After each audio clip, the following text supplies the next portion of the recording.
In this video we're going to look at how you can plot crystal structures.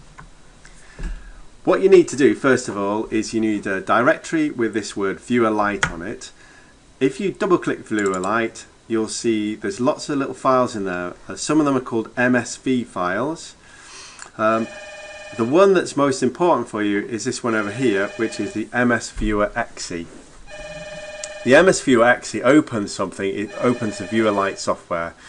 The ones with the MSV at the end, those are files, and I'll show you those in a moment. But first of all, let's open the MSV.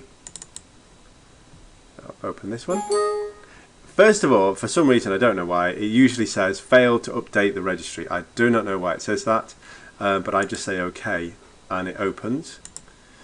So you've got it open, and then you go File, Open, and what you do there is you find your directory. So if we go to our directory which contain the ViewerLite, you'll see these things called .msf.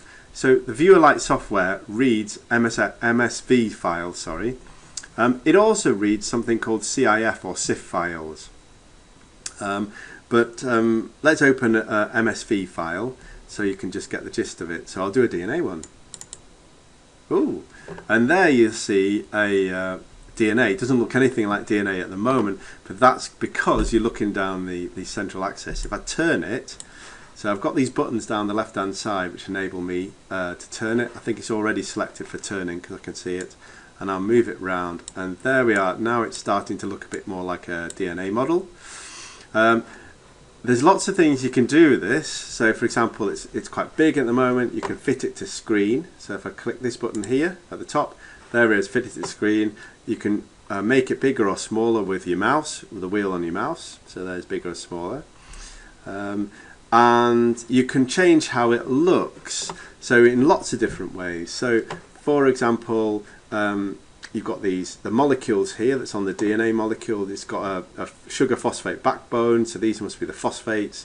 You can change colour of the phosphate. So if I click this one here, I've highlighted that one, go down to the bottom right, it says P, so you know that's a phosphate. I can change the colour of this individual phosphate atom, he says, by going to the molecule above, and I can custom make it to another colour. So I'll do it to green, for example, and then say OK, and now this one is green. I can do that to all of them. I think because these phosphates are all the same, I might be able to highlight all the phosphates in that and make it all green. So I can go down to here, colour by element, or I can colour these, but I can colour by element. So I can go by element and make them all green. Say OK, and all those that I've selected are green. And why I would do that, I don't know. But basically, you can fiddle around and change your colours as you want. When it comes to crystal structures, I would stick to certain colours and then stick to them. Otherwise, it's going to get very confusing. So generally, I do phosphorus as blue. In general practice, oxygen is always red. Carbon's generally grey. Hydrogen's generally white, and then it's up to you what you do with the rest of the colours. I mean, you've got a pyromorphite with chlorine in, so I do the chlorine in green. But once you've decided on a set of colours, don't start messing them about with them. I would stick with those colours. Edit, I'm going to undo. So I'll go back to the beginning. I'll leave that one green because I like it. So there's DNA model.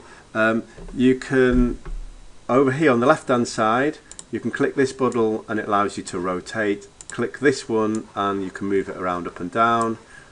Click this one and it gets bigger and smaller, but you can use your wheel on your mouse as well to do that. I can't remember what this one is, torsion, but I'm not quite, you can find out how to use that one.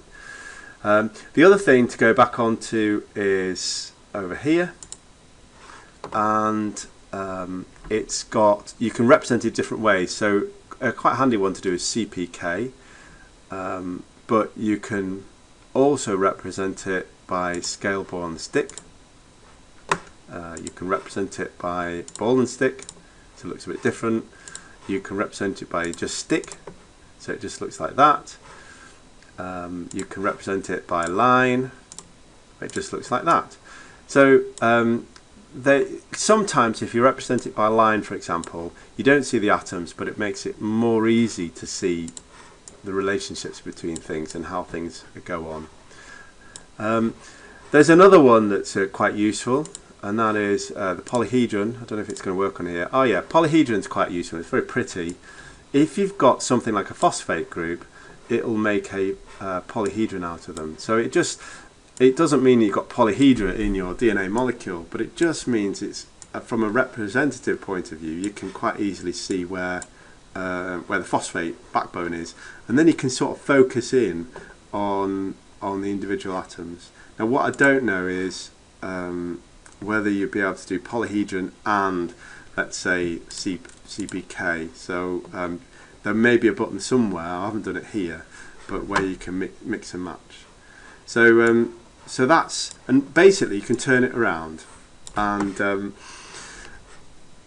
we can look at another one. So file open, another one. Let's look at I don't know what this one is, hemoglobin, for example. Open that one up. Oh, and that looks great, and you can move that around.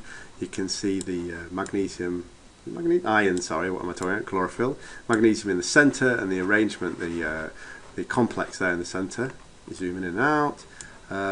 So these have all been done for you on these MSV files. Myself, I don't know how to do the ribbon. I don't think you can make ribbons as such in this program. This program more just shows what you've got. Anyway, we're not doing proteins, we're not doing DNA, we're looking at crystal structures of the pyromorphites or of lead carbonates, depending on what you want to do.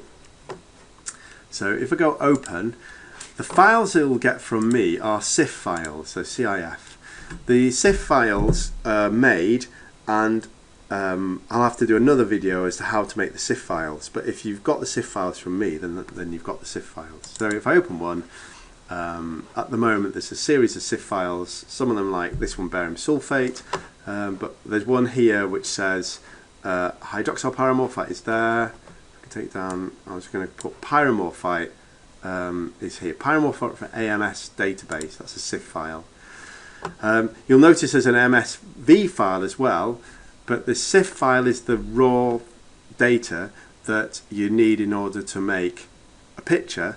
The MSV is once you've made the picture and you've changed things like the atom colours and so forth, then you save it, and when you save it, it saves as an MSV.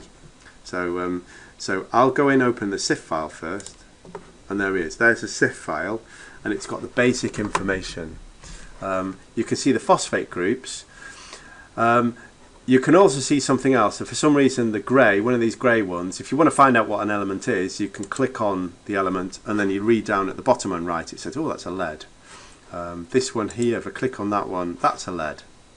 If I click on this one, that's if I click on there, it says, oh, that's, it says a periodic atom, that's a chlorine, sorry, that's a chlorine, the green one's a chlorine. And this is a lead. Now you'll notice on this is built from the unit cell of pyromorphite, and there's actually two types of site at which the lead is occupied, and one's called PB2, which is here, so all these are PB2, these ones here, and the other one, these ones here, are called PB1. So the software helps you identify that there are two possible sites where the lead can go, and when I say sites, it means sites based on symmetry. So if you look around this lead atom here, the molecules and the atoms that are closest to here, it will be a different environment than if you look at the atom here. At the moment you can't see the atoms, so we could go and put it onto CPK if you like, and it should have shown them all. Oh, it's because I selected that one. Okay, select off.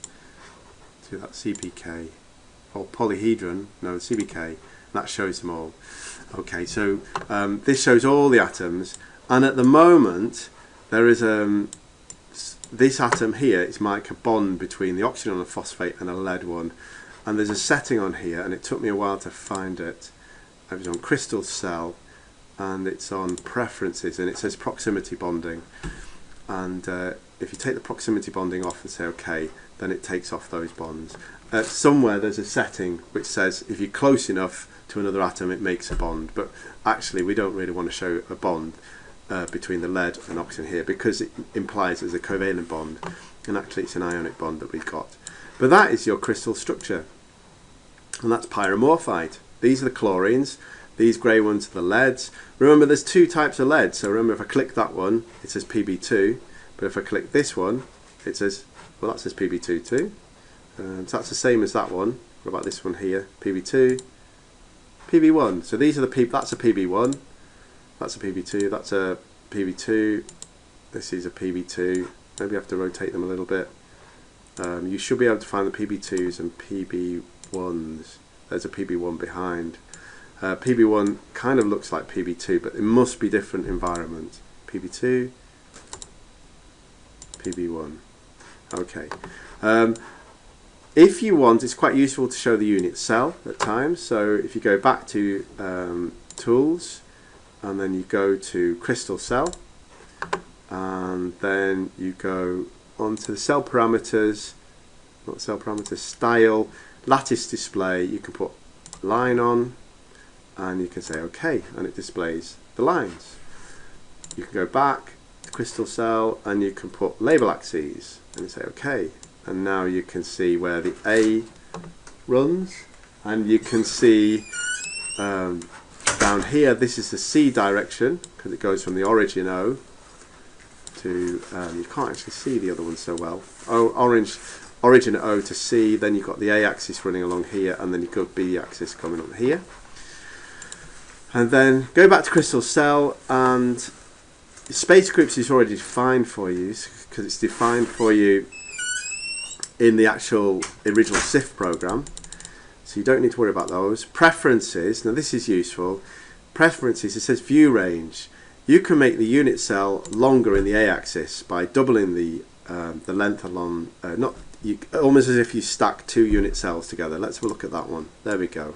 We've now stuck two unit cells together, and you can do that in all directions if you wanted to. And you've got this one here, so it's a big one. I'll move it about. Actually, I'll make it fit the screen. There we go, big unit cell now. So, yep, that's what you can do. Now, let's say on this unit cell, let's say we wanted to just look at a layer on the unit cell. So you wanted to show an image, and we wanted to show the layers, the atoms in here, in this layer. Then what you can do, it's quite clever, is select the select tool on the left hand side, and let's, didn't do that very well. Let's see if select the atoms. Oh, I may not be doing that. You may have to individually do it. Select an atom, press the delete key. You can delete the atoms as you're going through. It takes a bit of time, but by deleting the atoms, I'm not going to do it all because you get the idea. You will end up with just a layer here, and then you can then say, once you've got the layer, you can show the layer in this direction, but you can also tilt it and show the layer in that direction. So it starts to give you an idea of what's present in what direction. You've done some work on this, so rather than when you come to file it, it's file save as, but this time you want to save it as an MSV file, because then when you open it, you can open it straight back as an MSV with all the changes made. And if you are making regular changes, you could call this pyromorphite MSS database, and you can call it pick 1, pick 2, like pick 1, and the next time you do something, pick 2, and so forth. If you're wanting to print this and put this into a document for your final year project or for your placement report, this black printing is going to take a lot of ink, and there is a setting here, setting monitors. Now I can't remember where it surfaces. There is a setting somewhere here, cell parameters, tools, properties, somewhere in here, and I can't remember where it is. Is a setting where you can make this into white background. Let's have a look and see if I can find it at all. Lattice display, the atoms, colouring by element, charge, parent colour, cell, cancel.